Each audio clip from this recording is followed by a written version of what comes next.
So first of all, thank you No worries, brother. for, Thanks for coming. for inviting me to your restaurant. No worries. Just curious, why Taiwanese cuisine? We saw that Taiwanese cuisine was up and coming, and we wanted to get ahead of the curve. So before the Taiwanese movement come to Singapore, we figured let's pioneer it. Yeah. Let's drive it. So you guys first started off as a restaurant? No, we were pop-up. We existed on Southbridge Road. All right. And when we had the pop-up, it wasn't anything serious. It was just, it was a short lease. It was a simple agreement that we had with the landlord. Okay. We come in, we only exist for 10 months at maximum. All right. The idea was to hit and run, make as much money as possibly could, and we will leave. And we didn't take it very seriously, but for some reason we were very successful. Okay. And I figured, you know what, let's make the best out of it. Let's turn it into an actual restaurant. I see the name is pretty cool as well. Yes. Right? Who gave you the name? A good friend of mine, Denise, and she was like, Sean, I'm sick of you giving horrible names to your outlets. Let's sit down and let's figure this out. So we went to a bar, we sat down, a lot of names came up, Salted Plum was one of them.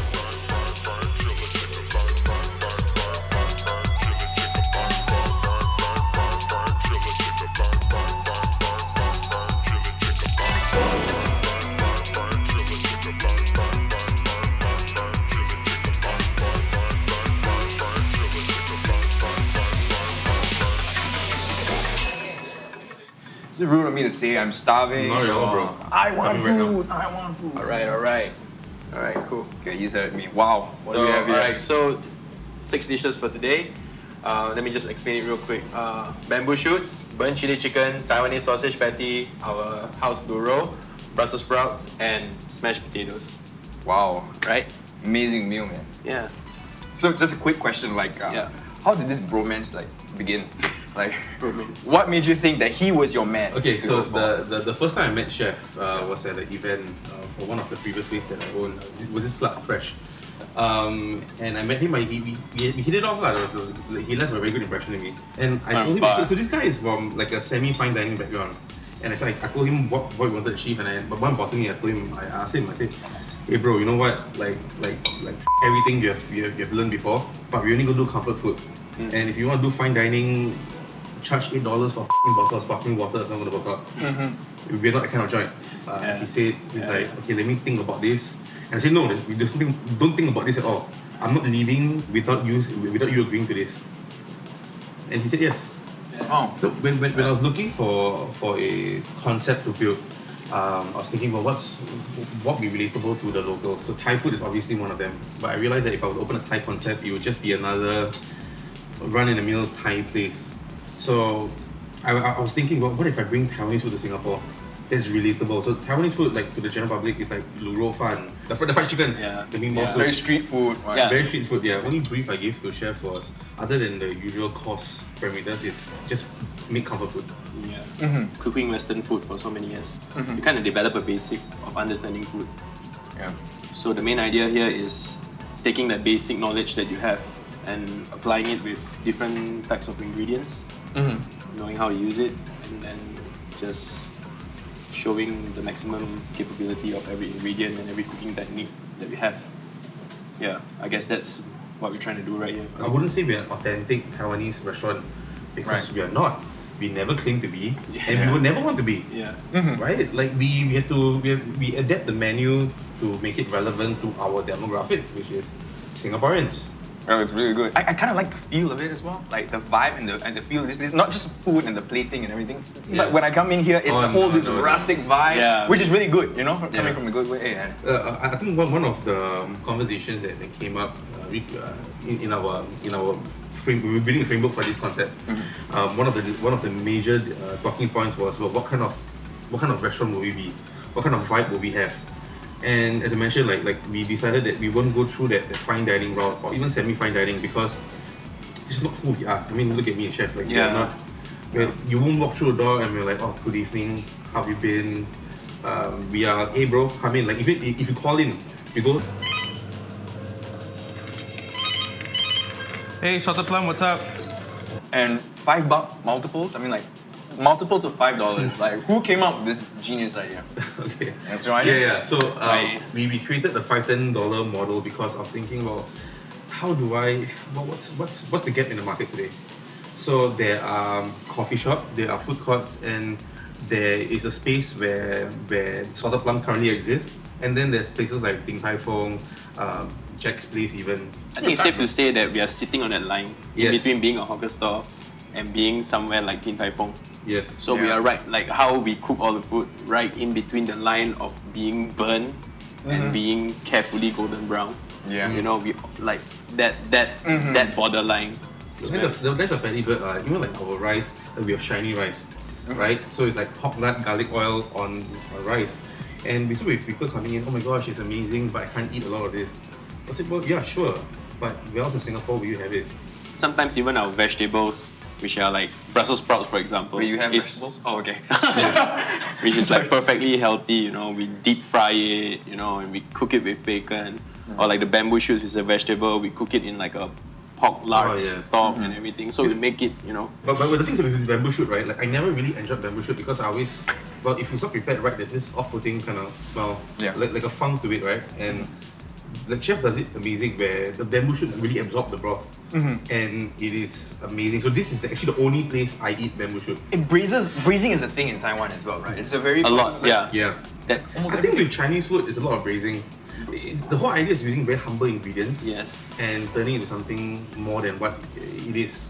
Yeah. That's why they're braising. Actually. I think braising is our low and slow. Our low and slow. It's a good way to It's put our it. low and slow. Low and slow. Yeah, so they low and slow with the smoke and you know, all that. Be low and slow in our very flavorful liquid. So we had feedback once again saying that we are not an authentic luro. Then the question is, what is authentic luro then? What is luro? Luro literally means braised meat. This is braised meat. And our braised meat just happened to taste very good. So it does, man. The sauce is bomb. Yeah, that meat must have been braised for so long, by the way. Yeah. Total of 14 hours of work into this. I'm guessing this is a Frankenstein's takeover on like what, lap chong or something? No, this is actual Taiwanese sausage. So the marinade is a modified version of what Taiwanese sausage recipe is. So if you look at sausages in general, it's slightly on the pinkish side. There's a pinkish hue to it because they introduce sodium nitrate into the sausage itself. It's a preservative. We do ours fresh, so therefore there's no need for that. And you were saying burnt chili chicken. That's Yes. Okay, so I'm very proud of this dish because I created this dish. Yes. So I said, hey, you know, we got the chicken. Can we just throw it on the grill, it up with chili padi, garlic, and just fry it up. Make it as burnt as possible, and I'll have it with rice and one of our sous vide eggs .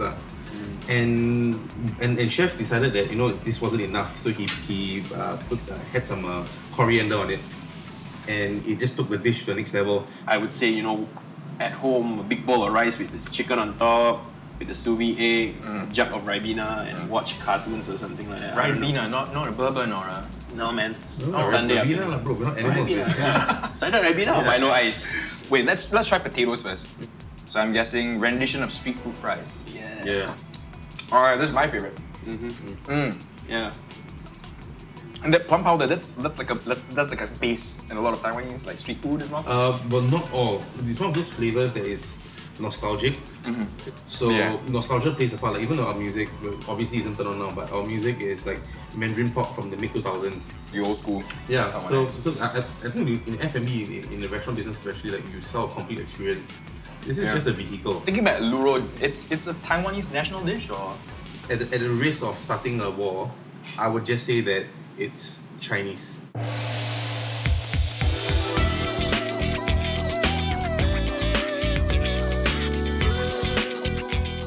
So we're here in Chinatown. There's a lot of history in this place, right? And I think there's also a lot of Taiwan stores that are sprouting out. Yeah, this is the closest that we could get to Taiwan here in Singapore, right? Yeah, I believe so.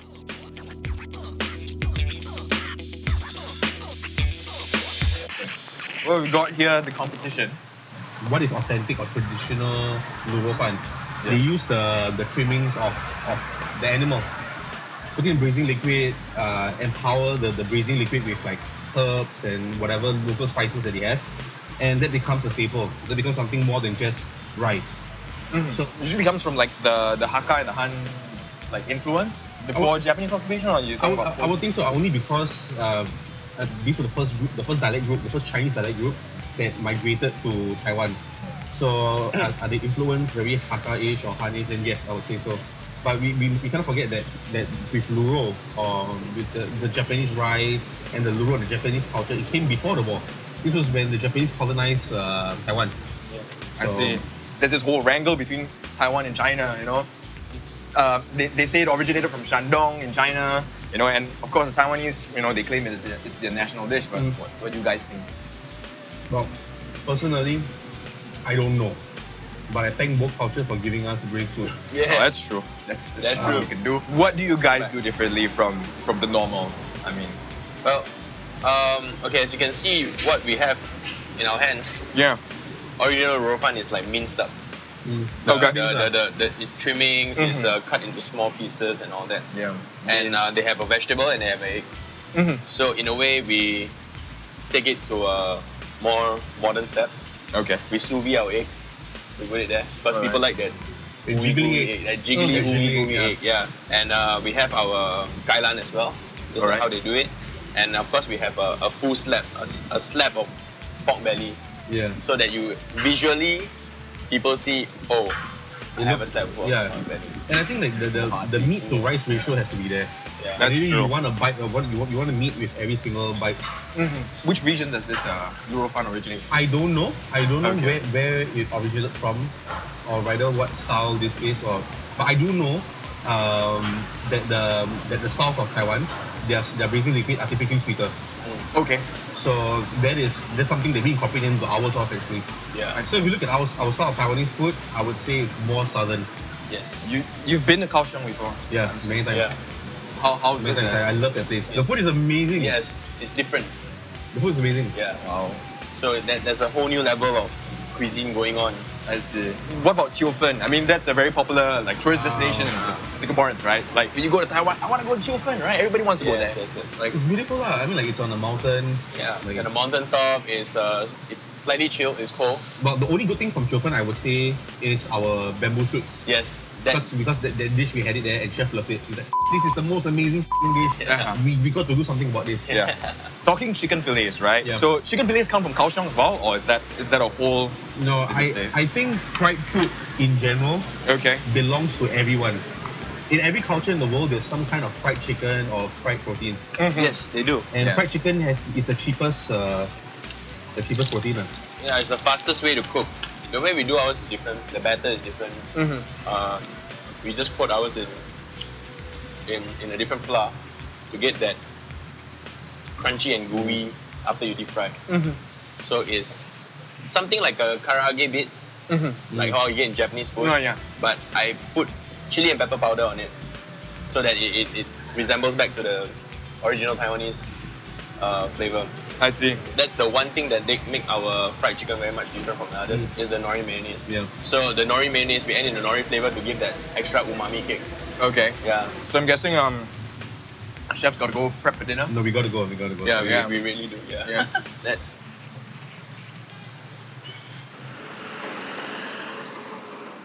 Alright, right now, just slicing up some spring onions, Okay. slicing this up for some garnishes. Okay. And as you can see, over here, I've separated the roots. of Okay. it. So the roots, we use it for our stock and sauces. Okay. Because for the spring onions, Yeah. it produces very earthy flavor. Right. Okay. Now we're going to make the Taiwanese sausage patty, yeah? Sweet. So Okay. it's another signature. One of the signatures. So what makes us different about other Taiwanese sausage patties? First of all, of course, the fact that, we alter the recipe to fit local taste buds, right? Yeah. And secondly, this is a sausage patty, so it doesn't go inside a sausage casing. All right. So no Yeah. stuffing, no intestines. No stuffing. Because what we realize is that stuffing, when you cook it, the caramelization only works on the outside. So right Okay. now, if you get straight to the meat and straight to the ingredients, it tastes much better. Okay. So what's the fat to meat ratio? What's that? 70-30? Secret. 30-70? Ah. Okay. So what we do is we just mash up the meat, make it very. We get a rough grind, Okay. but we mash it up as much as we can. So we get the dry stuff in. Sugar, Okay. a bit of soy, spice powder. Basic stuff. Okay. Really basic stuff. This is actually xiaomi jiu. Oh. So A bit of rice alcohol. wine. Yeah. Oh. So when you taste it later, you have that kick of. Okay. And then we shape it up go. There we so go. let's cook this off. Okay. Gonna have garlic oil. Garlic oil is kind of like the staple fat that you use for. Yeah. Over here is garlic oil or pork lard.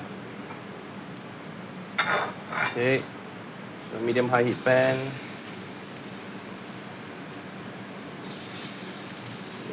Off. We don't want to over caramelize because there's a lot of sugar and sake inside this. So the caramelization happens really quick on the outside. So we want that char, but we don't want it burnt, you know what I mean? Yeah. I believe this is how like my mom used to make like burger patties for me when I was a kid. Like, Mom, I want to eat burger at McDonald's. And she says, no, I'll make you burgers. So she gets like those, like the regular bread, put this in with some lettuce and cucumbers and mayonnaise. Yeah. I think what we do here is like Asian soul food, I would say. If I may, it's kind of like your southern, your southern version kitchen of an Asian cuisine, or rather. I would like to put it that way, actually. Yeah. With a lot of Western cross influence. A lot. Yeah. Okay. We are good here. So just bringing it off. Okay. Few lovely pieces. That looks really pretty, by the way. Mm-hmm. Oh, look at that. Look at that. The sugar caramelized just nice. Yeah. That char in between. So very pretty plate. And bite size, easy to go with chopsticks. Delicious. Nice with rice. There. Done. Sweet, man.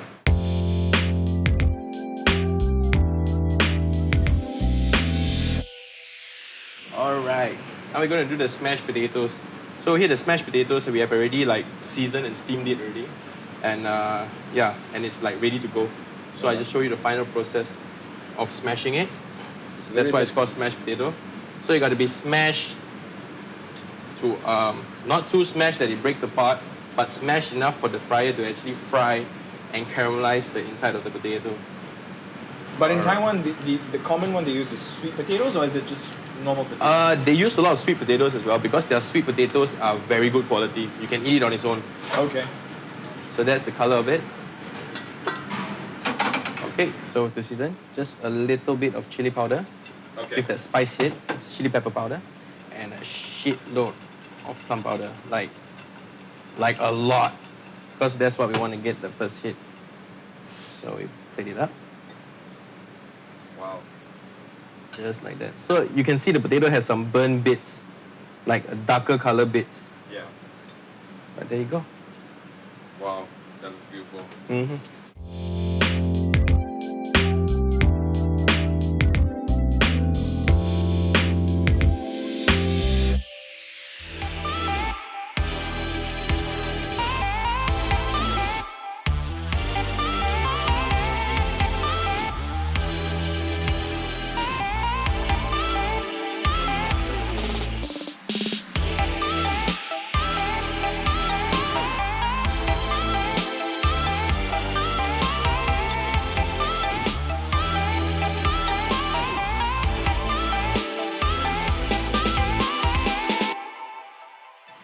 Are we looking at a full house tonight? We have 41 pax reservation, excluding walk-ins, so it's going to be a huge night for us today.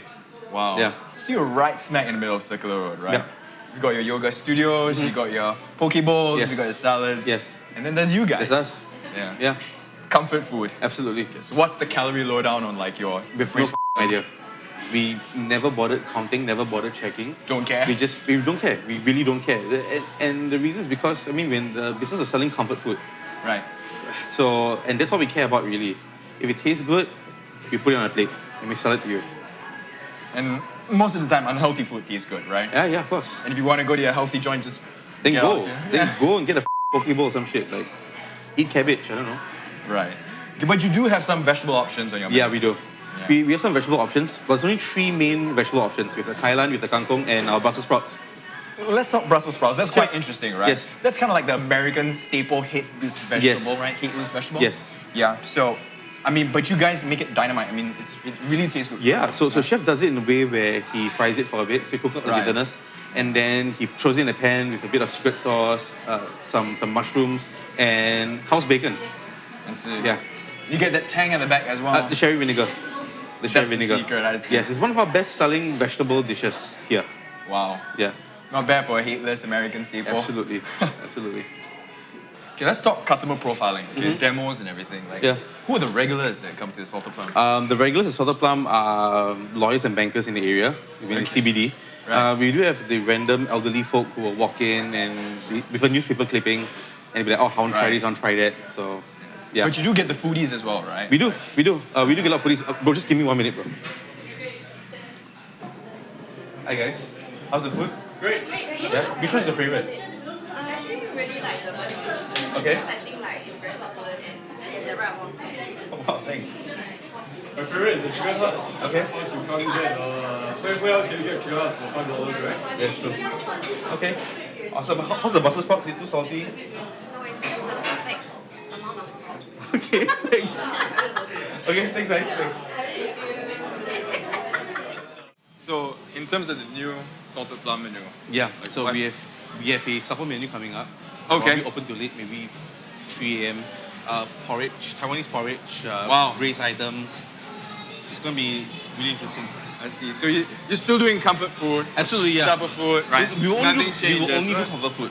So, Yeah, that's true. yeah, The porridge is really gonna hit the crowd. absolutely, Man. yeah. It's gonna be like hangover especially food. Taiwanese style porridge. Exactly. Yeah. Yeah, It's perfect hangover food. absolutely. Yeah. And then in the more grand scheme of things, like where's 510 heading to? So we're about to launch a Japanese izakaya style diner. Okay. Similar price points, but it's going to be very interesting. I can't share too much, but it's going to be interesting. Okay, but just talking about Japanese food. Yeah, okay? sure. This is true. You can't beat this truth. Which is my mom makes better Japanese food than anybody else. Bro, then you tell your mom to make it, bro. Yeah, but you see- it's not going to be authentic, right? We definitely will adapt. We're going to take the best of the Japanese culture, or rather the best of Japanese izakaya style food, and we will adapt it and make it our own. That's why you gotta learn from her. Sure. Maybe. Yeah, right. Maybe. You don't believe me at all. Not at all. Oh man.